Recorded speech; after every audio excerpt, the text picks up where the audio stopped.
Dès la semaine du 11 mai, crèches et écoles primaires pourront rouvrir. Aux parents de choisir s'ils veulent garder ou non leurs enfants à la maison, mais il est vrai que certains s'interrogent sur le risque qui pèse encore sur leurs enfants. Nous en parlons avec vous, Vincent Gaïdos. Vous êtes responsable des urgences pédiatriques au service pédiatrie générale de l'hôpital Antoine Béclair. Je vous remercie beaucoup de nous apporter votre éclairage puisqu'on entend l'inquiétude des parents depuis plusieurs jours, depuis l'annonce de cette reprise des cours s'ils le souhaitent. On a aujourd'hui plusieurs semaines de recul. Comment se comportent les enfants face au coronavirus? Bonjour. On commence à avoir quelques informations maintenant.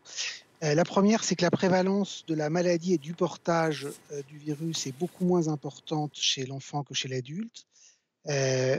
Par exemple, au pic de l'épidémie, quand le virus était recherché, il était retrouvé chez 31% des adultes chez qui on le recherchait, alors qu'il n'était retrouvé que chez 13% des enfants chez qui il était recherché. Donc, vous voyez là qu'il y a un facteur multiplicatif de 3 entre les enfants et les adultes, ce qui est un des éléments qui nous pousse à penser maintenant que, contrairement à ce qu'on avait imaginé initialement, ce n'est pas tant les enfants qui infectent les adultes, mais l'inverse, ce qui est très différent de ce qu'on est habitué à observer pour les virus que l'on connaît. Effectivement, il y a plusieurs La études. deuxième Pardon, chose. je vous en prie.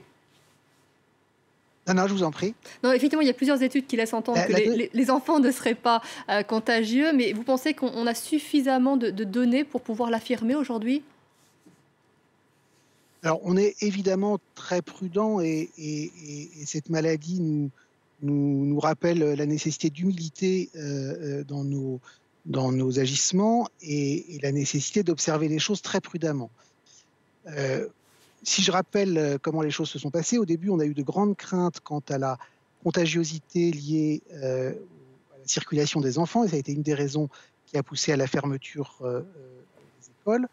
Et aujourd'hui, le fait même que l'on retrouve ce virus beaucoup moins fréquemment qu'attendu chez l'enfant est un facteur extrêmement important, et convaincant pour penser que le risque, n'est p de circulation du virus n'est pas lié à sa circulation chez les enfants, mais plutôt chez les adultes.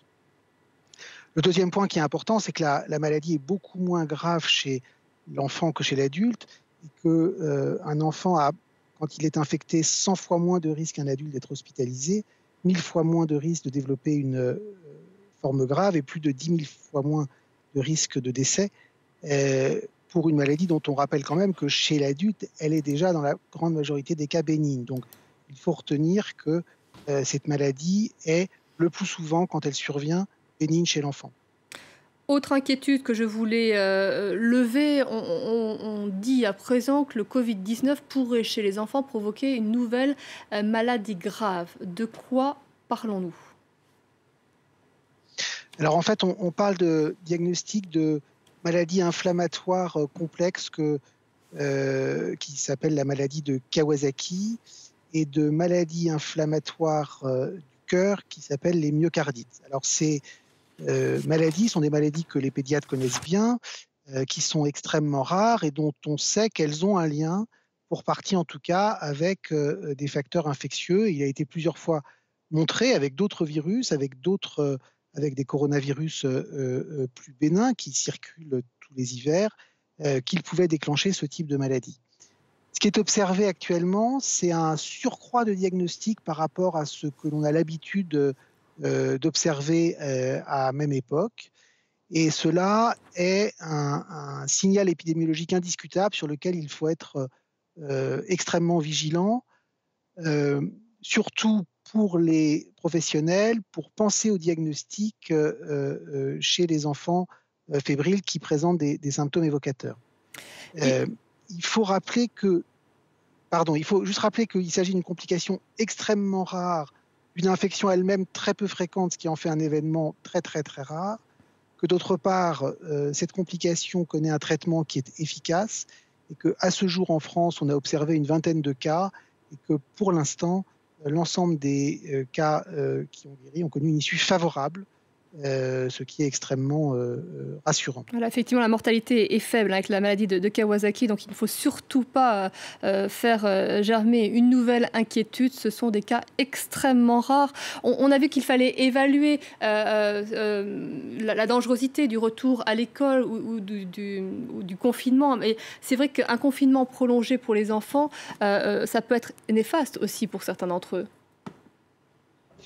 Vous avez parfaitement raison, et les pédiatres et les différentes sociétés savantes pédiatriques considèrent qu'en l'état actuel des connaissances, le retour des enfants à l'école paraît avoir plus de bénéfices que de risques, à condition bien sûr de respecter les gestes barrières.